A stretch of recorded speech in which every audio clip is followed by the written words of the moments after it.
우리는 눈에 보이는 것을 보며 영원할 것이라고 생각하지만 시간이 지나면 이 세상에는 영원한 것이 하나도 없다는 사실을 깨닫게 됩니다. 오늘 본문에 등장하는 두로가 바로 그런 도시였습니다.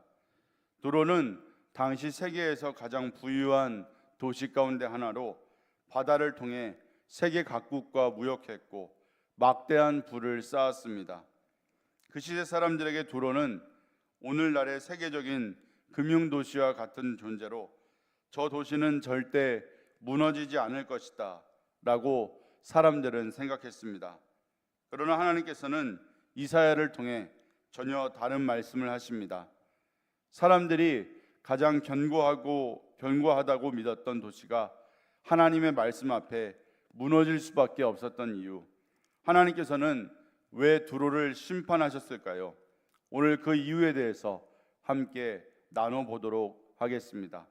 첫째, 하나님은 자랑하는 것을 반드시 낮추십니다. 다시스의 배들은 통곡하며 시도는 놀랍니다. 바다를 오가던 상인들은 절망합니다. 왜 그렇습니까? 모든 무역의 중심이었던 두로가 무너졌기 때문입니다. 두로는 당시 세계를 경제를 움직이는 중심으로 두로의 상인들은 왕처럼 살았습니다. 돈이 있었고 명예가 있었고 사람들의 존경도 받았습니다. 사람들은 두로를 부러워했습니다. 그런데 하나님께서는 그 모든 것을 하루아침에 무너지게 하십니다. 8절에서 하나님께서는 이렇게 물으십니다. 이 일을 누가 계획하였느냐? 그리고 9절에서 직접 대답하십니다. 만군의 여호와께서 계획하셨다. 두로의 멸망은 우연한 사건이 아니라 그 배후에는 하나님의 뜻이 있었다는 것입니다. 그렇다면 하나님께서 왜 그렇게 하셨을까요? 9절 마지막은 이렇게 말씀합니다. 모든 영광의 교만을 더럽히시며 세상의 모든 존귀한 자를 멸시하게 하려 하심이라. 결국 하나님께서 심판하신 것은 두로의 재산이 아니라 교만이었습니다. 두로 사람들은 하나님께 받은 복을 자랑한 것이 아니라 자신들의 능력을 자랑했습니다.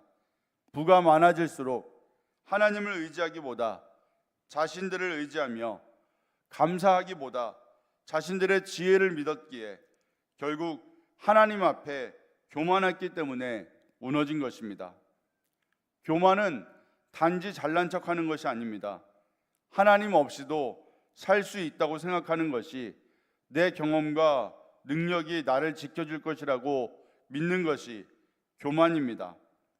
두로는 스스로 높아진 줄 알았지만 하나님께서 손을 거두시자 그들이 자랑하던 모든 것이 무너지기 시작했습니다. 사랑하는 성도 여러분, 우리가 붙들고 있는 것이 무엇입니까? 건강입니까? 재산입니까? 아니면 지식입니까? 이 모든 것은 하나님께서 허락하실 때 누릴 수 있는 은혜임을 믿으시길 바랍니다. 두로의 멸망은 단순히 한 도시의 멸망이 아니라 사람의 교만은 결국 하나님 앞에서 무너질 수밖에 없다는 사실을 보여주는 사건입니다. 두 번째, 사람이 의지하는 것을 흔드심으로 하나님만 의지하게 하십니다. 10절부터 분위기가 조금 달라집니다. 두로는 이미 무너졌고 그 영향은 주변 나라들까지 퍼져나갔습니다. 바다를 오가던 배들은 더 이상 목적지를 잃었고 무역으로 먹고 살던 사람들도 갈 길을 잃었습니다. 두로만 무너진 것이 아니라 두로를 의지하던 나라들도 함께 흔들리기 시작한 것입니다. 우리는 여기서 한 가지를 생각하게 됩니다. 두로는 스스로 잘 살았던 도시가 아니었습니다. 많은 나라들이 두로를 의지했고 두로 역시 많은 나라들을 붙들고 있었습니다. 그래서 사람들은 두로가 무너지면 안 된다고 생각했습니다. 저 도시가 무너지면 경제가 흔들릴 것이다. 저 도시가 무너지면 세상이 혼란스러워질 것이다. 하지만 하나님께서는 그런 사람들의 생각을 뒤집으십니다. 사람들은 두로가 세상을 움직인다고 생각했지만 성경은 하나님께서 세상을 움직이신다고 말씀하십니다. 우리는 살아가면서 눈에 보이는 것들을 의지하며 살아갑니다.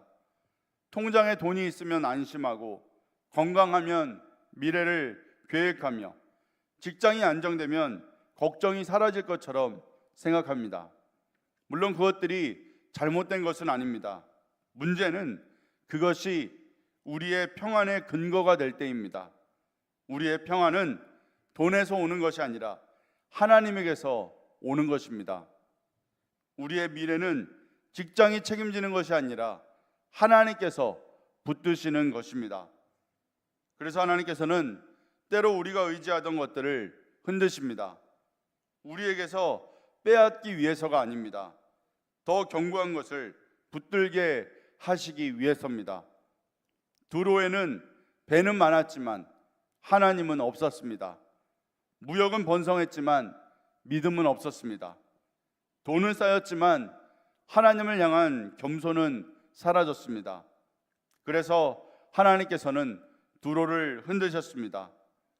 우리도 하나님보다 앞세우는 것이 생기면 그것이 어느새 우리의 우상이 될 수 있습니다. 하나님께서는 우리의 삶을 어렵게 하시는 분이 아니라 우리가 잘못 붙들고 있는 것을 내려놓게 하시는 분이십니다. 그러므로 우리의 삶이 흔들릴 때 먼저 하나님께 물어야 합니다. 주님, 제가 붙들어야 할 것은 무엇입니까? 환경이 흔들릴수록 변하지 않는 하나님을 더욱 붙드는 믿음이 우리에게 필요합니다. 마지막 셋째로, 하나님께서 무너뜨리시는 목적은 다시 하나님께로 돌아오게 하시기 위함입니다. 본문은 예상하지 못한 방향으로 끝이 납니다. 두로를 향한 심판으로 끝날 것 같았는데 15절부터 하나님께서는 뜻밖에도 회복을 말씀하십니다. 70년이 지난 후에 두로를 돌보시리라. 70년이라는 시간은 짧은 시간이 아닙니다. 한 세대가 지나가는 시간으로 두로는 오랜 시간 동안 자신들이 자랑하던 모든 것을 잃게 될 것입니다. 그리고 자신들을 부하게 했던 것은 자신들의 능력이 아니며, 또한 안전하게 지켜준 것이 성벽도 배도 돈도 아니라 하나님이었음을 깨닫게 될 것입니다. 하나님께서는 두로가 그 사실을 깨닫도록 먼저 낮추셨습니다. 그리고 다시 일으켜 세우십니다. 그런데 중요한 것은 회복된 두로가 예전의 두로와는 같지 않다는 것입니다. 18절을 보면 이렇게 말씀합니다. 그 무역한 것과 이익을 거룩히 여호와께 돌리고. 이 말씀이 오늘 본문의 결론입니다. 하나님께서 두로를 회복시킨 목적은 다시 돈을 많이 벌게 하시기 위함이 아니었습니다. 다시 세상을 자랑하게 하시기 위함도 아니었습니다. 하나님께서 주신 것을 하나님을 위해 사용하도록 하시기 위함이었습니다. 여기서 우리는 하나님의 마음을 보게 됩니다. 하나님은 심판 자체를 기뻐하시는 분이 아니십니다. 하나님께서 원하시는 것은 무너뜨리는 것이 아니라 돌이키시는 것입니다. 그래서 하나님께서는 때로 우리의 삶을 흔드십니다. 우리에게 상처를 주기 위해서가 아니라 우리의 시선을 하나님께 돌리시기 위해서입니다. 생각해보면 우리도 신앙이 가장 깊어졌던 때는 모든 일이 잘 되던 때보다 힘들었던 시간이 아니었습니까? 병을 통해 기도를 배우기도 하고, 실패를 통해 하나님을 찾기도 하며, 눈물을 흘리면서 비로소 하나님만 붙드는 믿음을 배우기도 합니다. 그때는 왜 이런 일을 허락하셨는지 이해하지 못했지만 시간이 지나 돌아보면 그 시간이 하나님께 가장 가까이 갔던 시간이었음을 고백하게 됩니다. 두로도 마찬가지였습니다. 무너지지 않았다면 하나님을 찾지 않았을 것입니다. 그러나 무너진 후에야 자신들이 의지하던 것이 얼마나 허무한 것인가를 알게 되었습니다. 그래서 하나님께서는 심판으로 끝내지 않으시고 회복의 문을 열어두셨습니다.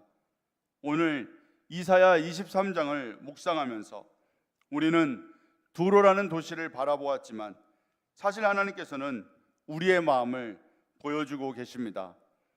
두로는 돈을 의지했고 명예를 의지했고 세상을 움직일 수 있다고 생각했습니다. 그러나 하나님께서는 그들이 붙들고 있던 것을 무너뜨리셨습니다. 왜냐하면 하나님께서는 그들의 인생을 무너뜨리려 하신 것이 아니라 잘못 붙들고 있던 것을 내려놓게 하시려 했기 때문입니다. 우리의 삶도 다르지 않습니다. 우리가 하나님보다 더 신뢰하는 것이 있다면 하나님께서는 그것을 흔드실 수도 있습니다.